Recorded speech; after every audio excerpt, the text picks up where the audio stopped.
இந்த ஒரே பார்சல் மூலிமா உங்கள் எல்லோரையும் வேர்ல்டு டூரே கூட்டிகிட்டு போகிறோம் வாங்க.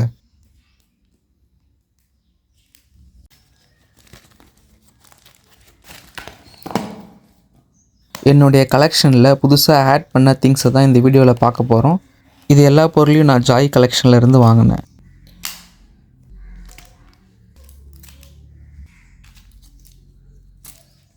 இதை பாருங்க, ஒரு மினி பைபிள், கீ செயின்லேயே பைபிளுங்க.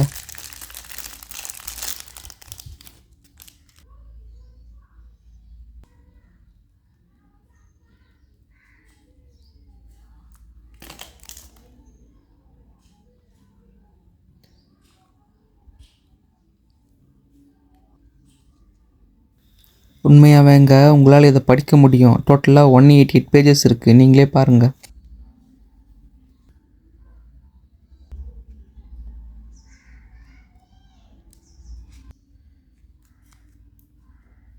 இதாங்க நான் சொன்ன world tour. Backpacker Kumar மாதிரி என்னால் அந்த நாட்டுக்கெலாம் போக முடியுமான்னு தெரியல.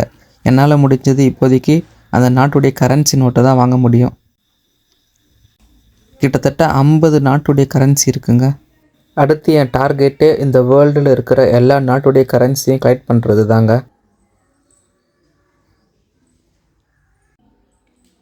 அடுத்தது 25 பைசாவில் ஃபுல் செட் காயினுங்க. மொத்தமாக 4 வெரைட்டி இருக்குது. இது ரெண்டும் பிஃபோர் இண்டிபெண்டன்ஸுங்க. Portugal, India. அப்புறம் வந்து 1 டோக்கன். 10 பைசா மிக்சடு வெரைட்டி. இந்தியாவில் அதிகபட்சம் 2000 ரூபாய் நோட் இருந்தது, அதுவும் இப்போ யூஸில் இல்லை. ஆனால் இங்கே பாருங்கள், $50 மில்லியன் ஜிம்பாப்வே கரன்சிங்க இது. ஆனால் இப்போ செல்லாதுங்க. இதோடைய வேலிடிட்டி 2008 ஜூனோட முடிஞ்சிருச்சு. நீங்களும் இந்த மாதிரி கலெக்ஷன்லாம் பண்ணுவீங்களா? கமெண்டில் சொல்லுங்கள்.